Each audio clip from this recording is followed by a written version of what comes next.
శక్తిమాతాయ నమః. ఓం ఐం హ్రీం క్లీం శక్తిమాతాయ నమః. ఓం ఐం హ్రీం క్లీం శక్తిమాతాయ నమః. సుతప, మాతా మాతా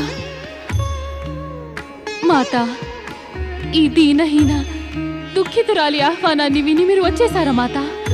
మీరు వాస్తవానికి కరుణామూర్తులే మాతా. చెప్పు సుతప, ఈ విధంగా వ్యాకుల మనసుతో మమ్ము ఎందుకు పిలిచావు? మాతా, తమరి భక్తుల మనసులోని మాట తమరు ఎరుగనిది కాదు.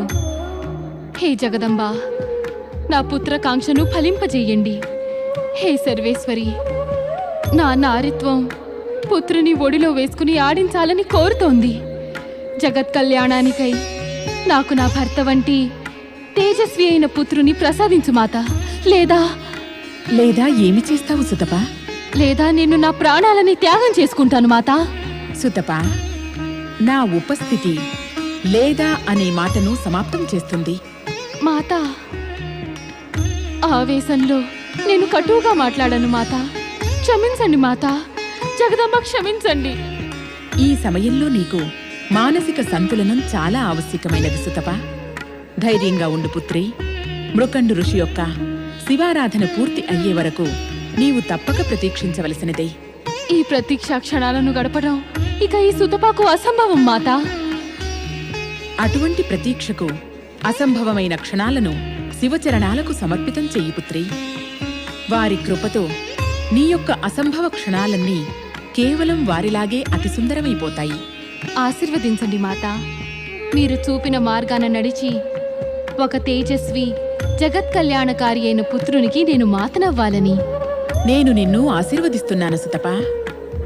సమయానుసారంగా నీవు ఒక తేజస్వి జగత్ కళ్యాణకారి అయిన మహాశివభక్తుడైన పుత్రునికి మాతవవుగాక. జయం మాతా.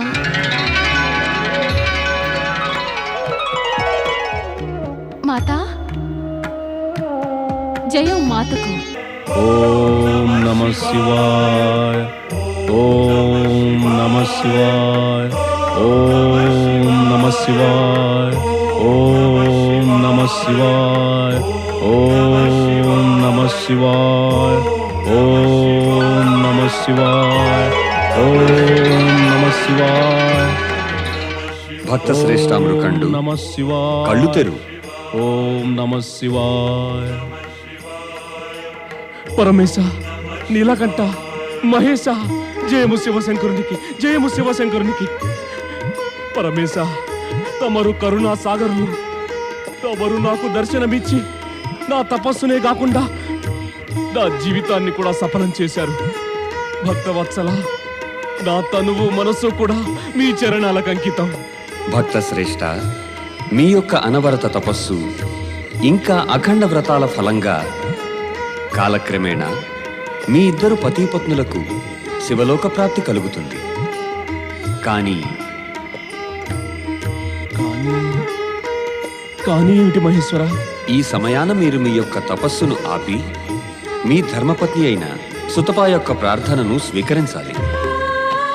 ఓం ఐం హ్రీం క్లీం శక్తిమాతాయ నమః. సర్వేశ్వర, మీకు తెలిసినదే కదా, గృహస్థాశ్రమంలో నాకు అభిరుచి లేదని. ఇంకా ఈ సమయంలో నేను తపస్సును కొనసాగిస్తూనే బ్రహ్మచర్య వ్రతాన్ని సంకల్పించి రెండింటినీ ముడివేశాను. భక్తామృకండు, చూస్తూ ఉంటే భక్తి బంధంతో కన్నా ఎక్కువ హఠబంధంతో ముడిపట్టట్టున్నారు. పరమేశ, ఏమిటి మీరంటున్నది? నిజం చెబుతున్నాను భక్తామృకండు. హఠయోగుల స్వభావం ఇలాగే ఉంటుంది. వారు తమ నిశ్చయాన్ని నెరవేర్చుకునేందుకు ఎటువంటి చింతను పెట్టుకోరు. కానీ హఠయోగం మీ వంటి ఋషిమునులకు కాదు, చిన్నారి పొన్నారి బాలలకు నొప్పుతుంది. శివశంకర, అయితే మీరు నా బ్రహ్మచర్య వ్రత సంకల్పాన్ని సడలించమని అనుజ్ఞనిస్తున్నారా? మృకండు, ఒక తపస్వి యొక్క కర్తవ్యం ఏమిటంటే సకల ప్రాణులను సంతోషపరచడం, లోక కళ్యాణాన్ని కోరడం. కానీ మీ తపస్సు మీ ధర్మపత్నికి దుఃఖ కారణమయ్యింది. శివ సృష్టిలో అట్టి తపస్సుకి విలువే లేదు. ప్రభు, నేను మీ మాటలను పూర్తిగా అర్థం చేసుకోలేకపోతున్నాను. మృకండు, ఒకవేళ మీకు గృహస్థాశ్రమంలో అభిరుచి లేకపోతే, ఇంకా నిష్ఠతో బ్రహ్మచర్య వ్రత పాలన చెయ్యాలనుకుంటే, మరి మీరు సుతపాతో వివాహ ప్రస్తావనకు అంగీకరించకుండా ఉండవలసింది. అది ఎంత కష్టమైనా సరే. ప్రభు, ఇక ఇప్పుడు మీరు బ్రహ్మచర్య వ్రతాన్ని అడ్డుపెట్టుకుని పతిధర్మం అనే కర్తవ్యాన్నుండి తప్పించుకోవాలనుకోవడం, అది మీ యొక్క సతి సుతపా పట్ల అన్యాయమే అవుతుంది. అది మా దృష్టిలో ఒక పతిపరాయణ అయిన స్త్రీ పట్ల అపరాధం. అది మీ సౌభాగ్యాన్ని త్వరలో దుర్భాగ్యంగా పరిణమింపజేస్తుంది. వద్దు వద్దు పరమేశ. అయితే మీ కర్తవ్య పాలన చేసి సుతపా యొక్క కోరికను తీర్చండి. మీకు శుభమగుగాక. ప్రభు, ప్రభు! ఓం ఐం హ్రీం క్లీం చాముండాయ నమః. ఓం ఐం హ్రీం క్లీం శక్తిమాతాయ నమః. నారాయణ నారాయణ నారాయణ. ప్రణామం పరమపిత. ప్రణామం మాత. నారద, ఇప్పుడు నీవు అడగబోతున్న ప్రశ్న గురించి మేము కూడా ఆలోచిస్తున్నాం. అదే నేను అనుకుంటున్నాను పరమపిత. మీరు ఈ విషయాన్ని గురించి ఆలోచిస్తూ ఉండాలి. లేకపోతే అంత సునాయాసంగా తమరు సమాధి ఎలా విరమించగలరు? పరమపిత, అయితే పార్వతీమాత ఇచ్చిన మాట పూర్తవుతుందా? నారద, పార్వతీమాత శక్తి స్వరూపిణి. ఆమె నోటంట వెలువడిన ప్రతి మాట వాగ్దానమే అవుతుంది. అది పూర్తి కాకపోవడం అనే ప్రశ్నే తలెత్తదు.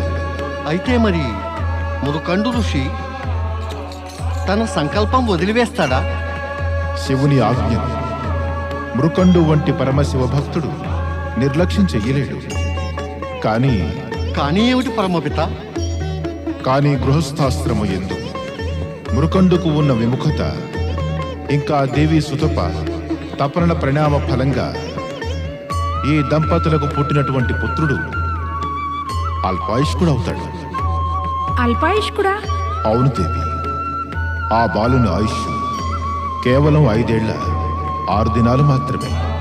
అల్పాయుపుత్రుని పొంది వారిద్దరి సంతాపము ఇంకా అధికమవుతుంది స్వామి. అవును పరమపిత. అలాంటి పుత్రుని కన్నా పుత్రుడు పుట్టకపోవడమే మేలు. నారద, మానవలోకంలో జన్మించే ప్రతి ప్రాణి తమ పూర్వజన్మ కర్మలకు బద్ధుడై ఉంటాడు. ఇక ఈ బాలుని జన్మతో పాటు మృకండు సుతపాల వర్తమాన పరిస్థితులు తదితర సమస్యలు ముడిపడి ఉన్నాయి. పరమపిత, మురుకండు ఋషి పరమేశ్వరుని యొక్క పరమ శివభక్తుడు. విధాతాంత తీవ్ర ఆఘాతాన్ని వేయటం నారదుడు అంగీకరించలేకపోతున్నాడు. నారద, విధి లిఖితాన్ని మనం అందరం అనుభవించాల్సిందే. పరమపిత, నేను ఆ దంపతులకు సహాయం చేయగలనా? మీ ఆజ్ఞ ఉంటే. అవశ్యం నారద. ఇది ఎంతో జాగ్రత్తగా చేయవలసిన కార్యం. నీవు దానిని సక్రమంగా చేయగలవా? పరమపిత, శివేచ్ఛ ఉంటే కఠిన కార్యము సక్రమంగానే జరుగుతుంది. తమరు ఆజ్ఞాపించండి. ఈ నారదుడు ప్రాణాలనైనా ఇచ్చి దుఃఖంలో ఉన్న ఆ దంపతులకు సహాయం చేస్తాడు. నారదా, నీ నోటి నుండి అలా అశుభమైన మాట వినడం ఏమీ బాగాలేదు. క్షమించండి మాత. నేనేమన్నా పొరపాటుగా అన్నానా? నీవు సహాయం చేయాలనే సదుద్దేశంతో దుఃఖగ్రస్తులైన మృకండు దంపతుల వద్దకు వెళుతున్నావు కదా, అదే దుఃఖాన్ని మా ఇద్దరికీ ఇచ్చి మమ్ము బాధపెడతావా? నాకు అర్థం కాలేదు మాత. మాతాపితల సమక్షంలో పుత్రుడు తన ప్రాణాలనిస్తానని గనక మాట్లాడితే వారికి బాధగా ఉండదా? తప్పక ఉంటుంది మాత, తప్పక ఉంటుంది. అలా మాట్లాడినందుకు క్షమించగోరుతాను. నీ కార్యసాధనలో సఫలుడు ఓ పుత్రా. నారద, నీవు గనక మురకండు ఋషికి అల్పాయుష్కుడైన పుత్రుడు కలుగుతాడని తెలియచేస్తే జాగరూకుడై ఉంటాడు. భవిష్యత్తులో జరిగే సంఘటనలను దృఢమైన మనస్సుతో ఎదుర్కోగలడు. అది ఉచితం పరమపిత. కానీ గుర్తుంచుకో, గర్భవతి సుతపాకు ఈ మాట ఏమాత్రం తెలియకూడదు. తెలిస్తే దాని దుష్పరిణామం గర్భస్థ శిశువుపై పడుతుంది. ఏది ఎలా జరగాలనుందో అలాగే జరగనీయండి బ్రహ్మదేవా. కానీ తమరు నారదుని ఆ మృకండు ఋషి వద్దకు పంపడం ఏమాత్రం ఉచితంగా లేదు. మా ఈ ఆదేశంలో భవిష్యత్ సూచనలు ఇమిడి ఉన్నాయి దేవి. మృకండు ఋషి పరమ జ్ఞాని మరియు మహాశివభక్తుడును. అతడు ఈ సంకేతాలలోని భాషను అర్థం చేసుకోగలడు. పరమపిత, నేను మృకండు ఋషి వద్దకు వెళ్ళడంలో ఎటువంటి సంకేతం ఉంది? ఈ సంకేతాల భాషను అర్థం చేసుకోవాలంటే నీవు భవిష్యత్తు కోసం నిరీక్షించాలని అర్థం. ఏది ఎలా జరగనుందో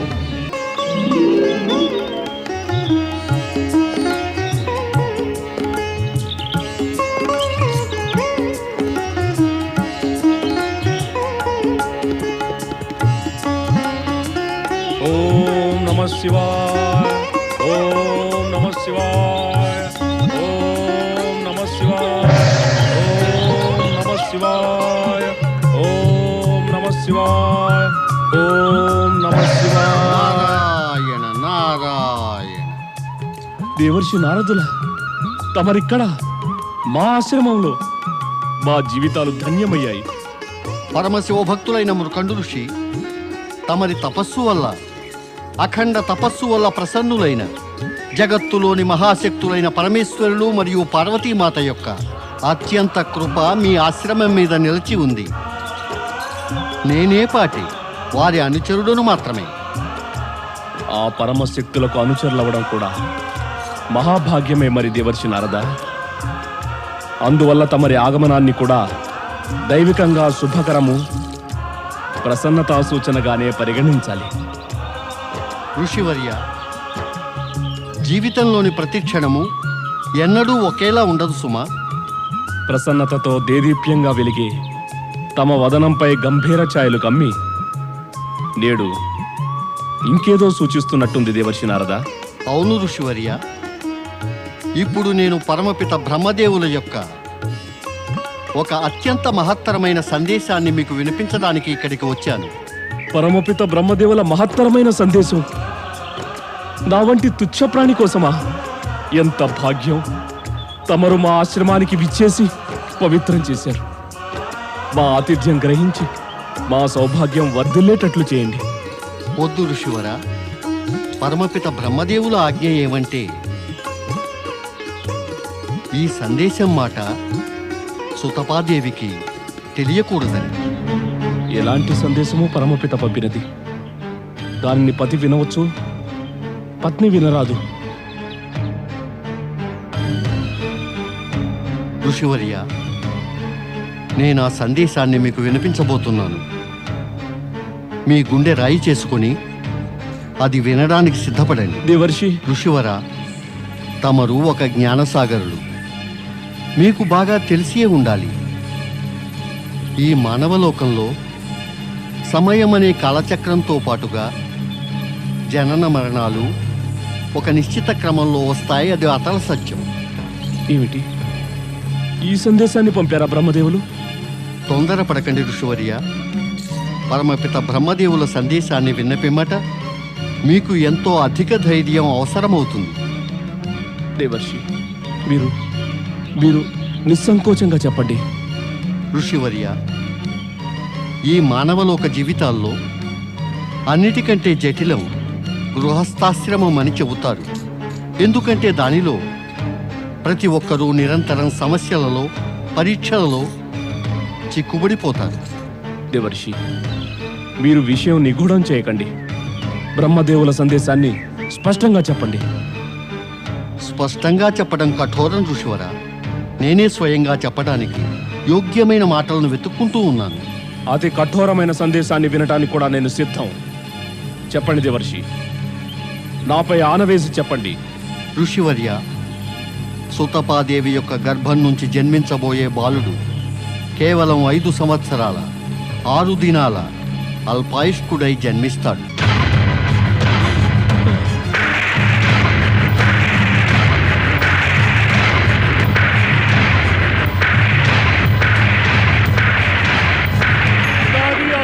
ఎందుకు అవ్వాలి?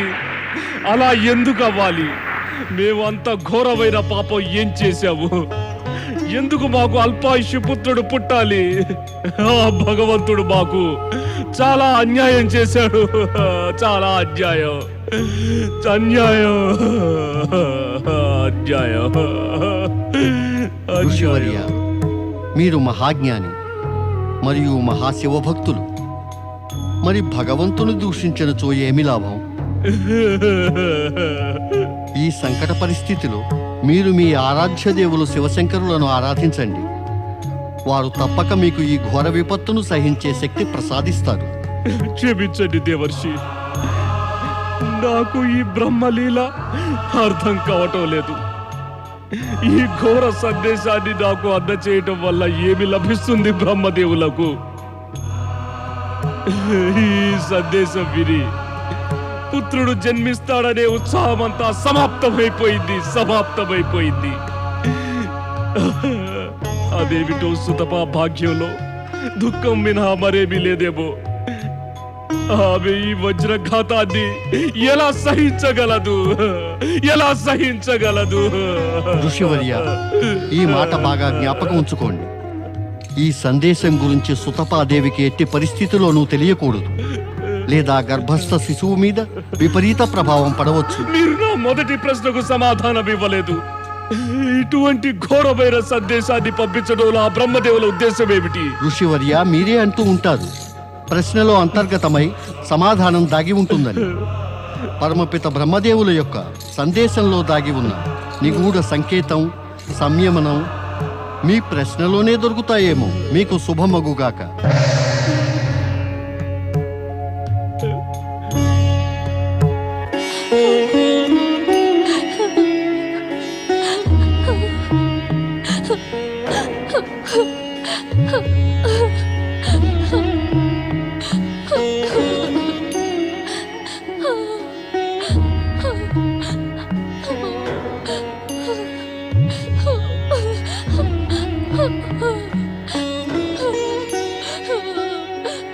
బహుశా నీవు బ్రహ్మదేవులు పంపిన సందేశాన్ని నారదుడు చెప్పగా విన్నావనుకుంటాను.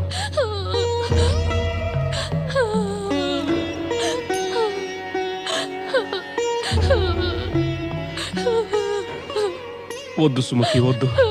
ఇప్పుడు ఏడుస్తూ వృధాగా కాలం గడపకూడదు. అది కాకుండా ఏడవకిక నేను ఏం చేయను స్వామి. బహుశా భగవంతుడు నా భాగ్యంలో నవ్వు అనేది రాయడం మర్చిపోయాడేమో. పార్వతీ మాతను ప్రార్థించగా నాకు పుత్ర ప్రాప్తి అవుతుందని ఆశీర్వదించింది. మీరు కూడా ఎంతో కాలం శివారాధన చేసి వారిని ప్రసన్నులు చేశారు. ఆ ప్రసన్నత యొక్క ఫలితం ఈ అల్పాయుష్కుడైన పుత్రుడా. ఇక పూజ, ప్రార్థన, ఆరాధన మరియు తపస్సుకి ఇదే ప్రతిఫలం దొరుకుతుందా? సమాధానం ఇవ్వండి స్వామి. ఈ ప్రశ్న మీ పత్ని అయిన సుతపా కాదు, జన్మించబోయే మీ బిడ్డకు తల్లి అడుగుతోంది. చెప్పండి స్వామి. మీరు గనక సమాధానం ఇవ్వకపోతే భవిష్యత్తులో ఏ తల్లి గాని ఏ తండ్రి గాని పుత్ర ప్రాప్తి కోసం ప్రార్థన చెయ్యరు. అదే కాక భగవంతుని ఈ ఘోర అన్యాయాన్ని వేలెత్తి చూపి మరీ ప్రశ్నిస్తారు.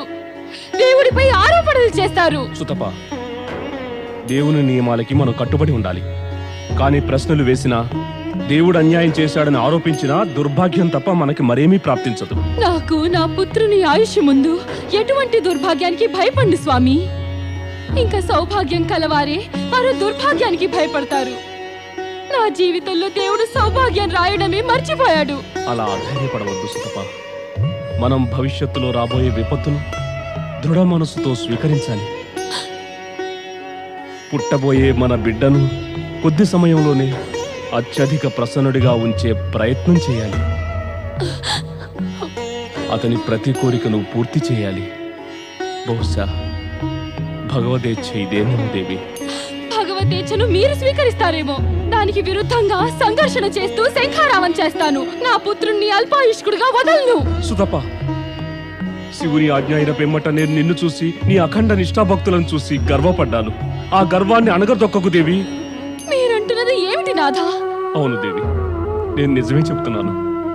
నేటి వరకు విధాతను ఎవరు ఎదిరించలేకపోయారు. జరగవలసింది జరిగే తీరుతుంది. అయితే మరి ఏం చేయను స్వామి? పుత్రుడు కావాలని తప్పించి వాడైన జీవితం చిగురించి పుత్రుని పొంది కూడా వద్దు స్వామి, ఇది అసంభవం. ఇది ఘోరమైన అత్యాచారం. ఏమని అనుకోవాలి? ఇటువంటి ఘోర సందేశం పంపించిన బ్రహ్మదేవులకి ఏమి లభించింది? ఈ సందేశం వెనక దాగి ఉన్న గుప్త సంకేత భాషను అర్థం చేసుకో సుతపా. గుప్త సంకేతమా? అవును దేవి, మొట్టమొదట నేను నీలాగే ఉత్తేజితున్నయ్యాను. కానీ ఇప్పుడు ఆ సంకేతపు భాషను అర్థం చేసుకున్నాను. స్పష్టంగా చెప్పండి స్వామి, ఏ సంకేతం మాట చెబుతున్నారు మీరు? సుతపా, పార్వతీమాత స్వయంగా నీకు మహాశివ భక్తుడు పుత్రుడుగా పుట్టాలని ఆశీర్వదించింది. స్వయంగా మహేశ్వరుడు నాకు దర్శనమిచ్చి గృహస్థాశ్రమాన్ని స్వీకరించమన్నాడు. అంతకన్నా మించి మహత్తరమైనది బ్రహ్మదేవులు ఏ సందేశమైతే నాకు మాత్రమే చెప్పమన్నారో అది నీ చెవిని కూడా పడింది. అవును, నేను దేవర్షి నారదుడు మీకు చెబుతూ ఉండగా విన్నాను. సుతప, బ్రహ్మదేవుల యొక్క ఆజ్ఞకు విరుద్ధంగా ఆ సందేశం నీ చెవిని కూడా పడింది.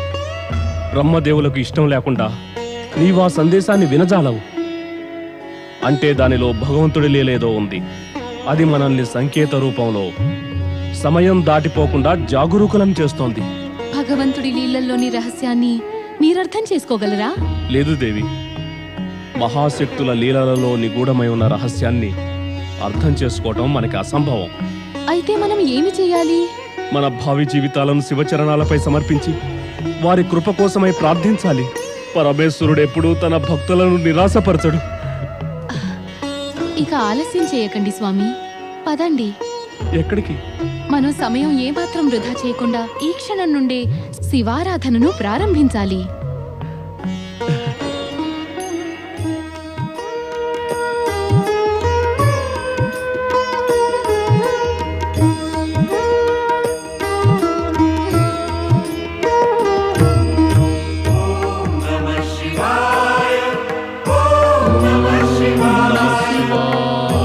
జయం శివునికి.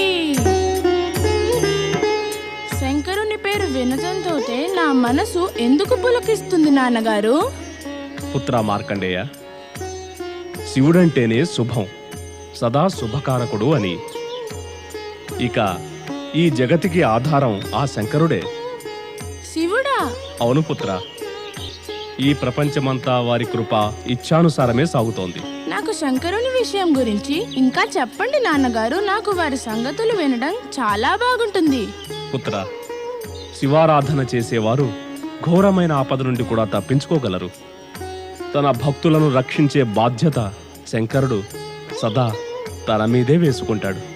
అయితే శంకరుని రూపం ఎలా ఉంటుంది నాన్నగారు? శంకరుని స్వరూపం అద్భుతం, అనుపమానం, సుందరం, అందరికన్నా కూడా మిన్న. శివుడు జటాజుటధారి, శిరస్సుపై చంద్రుడితో, కంఠంలో సర్పహారంతో, సదా పులితోలు కప్పుకుంటాడు. ఆయన విశాల భుజాలపై త్రిశూలం ఉంటుంది. ఇంకా ఆయన ముఖంలో అపారమైన తేజస్సు ఉంది. తేజస్సా? యజ్ఞగుండంలోని అగ్నిలాగానా? కాదు పుత్ర, సహస్ర సూర్యమండలాల తేజస్సు ఎలా అయితే ఉంటుందో అలాంటి తేజస్సే ఆ శివశంకరుల ముఖంపై సర్వదా వెలిగిపోతూ ఉంటుంది. నాన్నగారు, నేను శివారాధన చేస్తే వారు నా యందు కూడా ప్రసన్నులవుతారా? పుత్ర, శంకరుడు దయాసాగరుడు, కృపానిధి, ఇంకా భక్తవత్సలుడు. శివారాధన చేసే వారి పట్ల వారు సదా ప్రసన్నులవుతారు. వారికి భక్తిలోని నియమాలయందు కన్నా అధికంగా సమర్పణాభావంపై ప్రేమ. అందువల్లే యావత్ జగత్తు వారిని భక్తవత్సలుడంటారు. నాన్నగారు, శివారాధన చేసి వారిని ప్రసన్నులు చేస్తాను. నాకు అనుజ్ఞనీయండి. శివారాధనకై అనుజ్ఞ అవసరం ఏముంది పుత్ర మార్కండేయ? అది జన్మనెత్తిన ప్రతి ఒక్కరికి అధికారము మరియు నిర్ణీత కర్తవ్యమును. నేను శివారాధన ఎలాంటి పద్ధతిలో చెయ్యాలి నాన్నగారు? ఓం నమః శివాయ అనే పంచాక్షరి మంత్రాన్ని నిరంతరం జపిస్తూ ఉంటే పరమేశ్వరులు శీఘ్రమే ప్రసన్నులవుతారు. ఓం ఓం నమః శివాయ. ఓం నమః శివాయ. ఓం నమః శివాయ. ఓం నమః శివాయ. ఓం నమః శివాయ.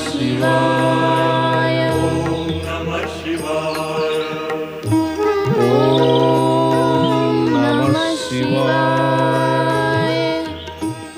ఓం నమః శివాయ. ఓం నమః శివాయ.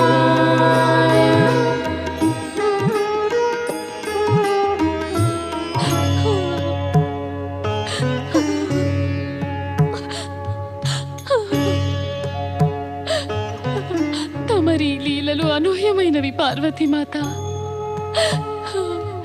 తమరి కృప ఆశీర్వాదాలతోటి నేను మార్కండేయుణ్ణి పొందాను.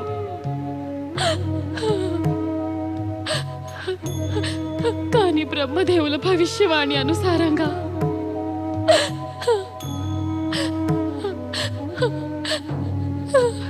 ఈవేళ వాడి ఆయుష్కి అంతిమ దినం. నేను వాడి వియోగాన్ని సహించలేను. నా పుత్రునికి ఏదైనా సంకటం వచ్చే ముందుగానే నేను నా ప్రాణాలను త్యజిస్తాను.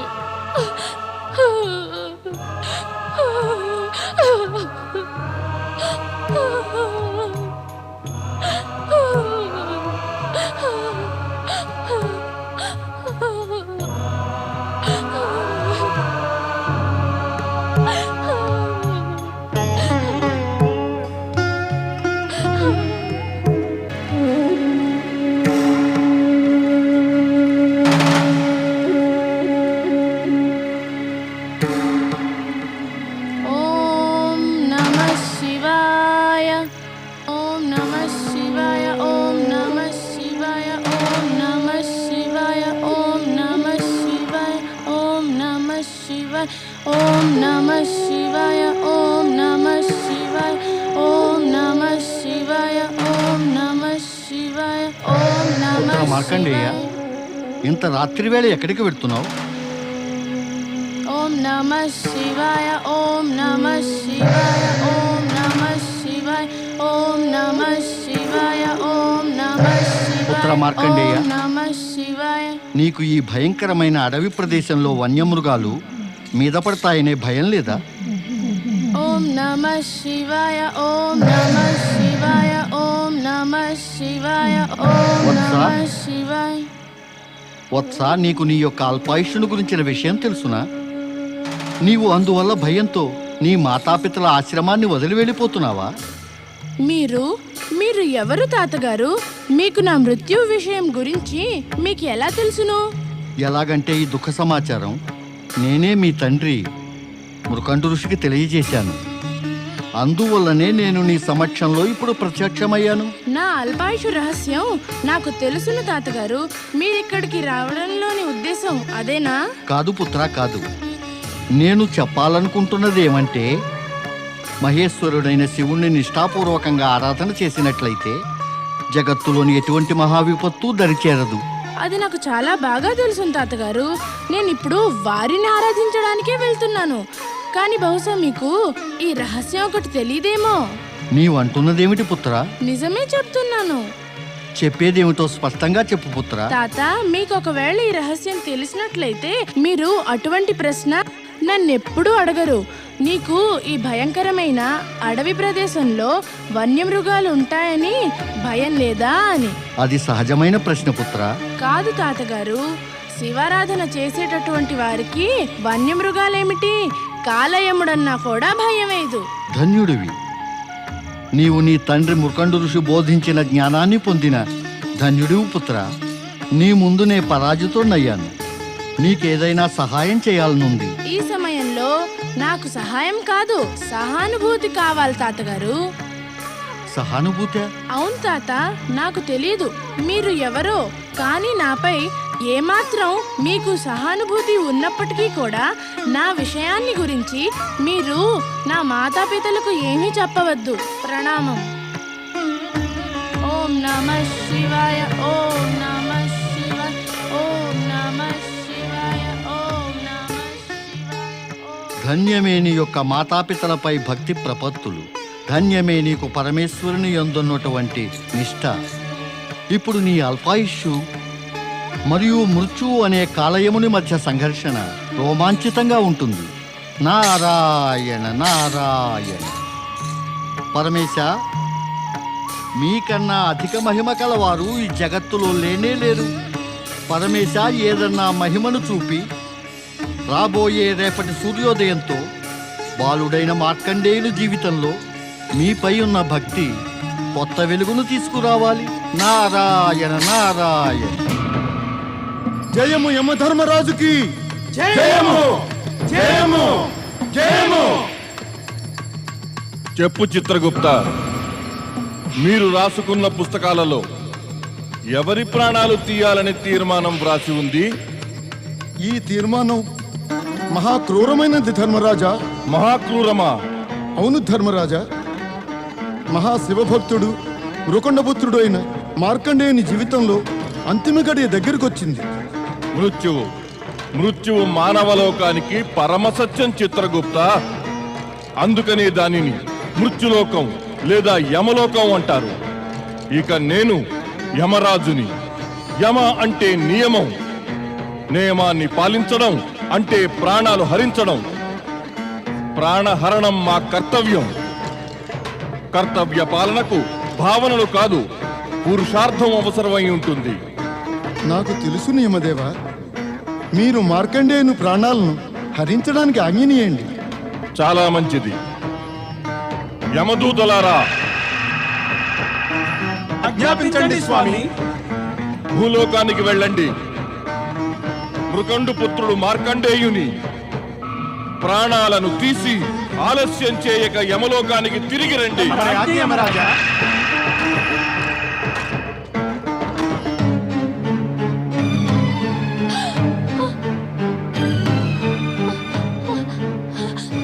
మార్కండేయ ఎక్కడికి వెళ్ళాడు? మార్కండేయ స్వామి, లేవండి స్వామి. మార్కండేయుడు ఎక్కడికో వెళ్ళిపోయాడు.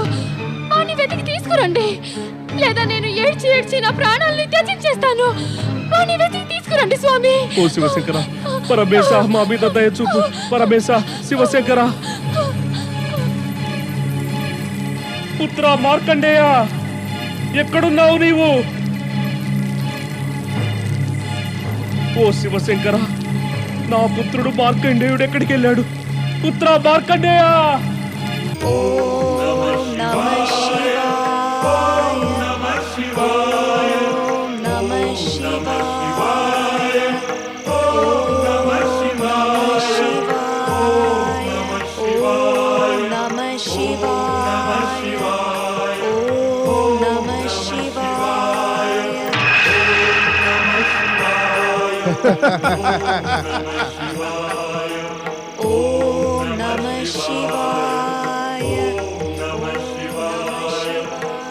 ఇతడే ఆ బాలుడు మార్కండేయుడు. ఓం నమః శివాయ. ఇతని ఆయువు మూడింది. నమః శివాయ. పద, ఇతని ప్రాణాలు తీద్దాం. కానీ ఇతడు నిష్ఠాపూర్వకంగా శివారాధన చేస్తున్నాడు. ఓం నమః శివాయ. శివారాధన వలన మన యొక్క పని నుండి విముఖుల్ని చేయజాలదు మిత్రమా. అతని మీద మృత్యుపాశం వెయ్యి.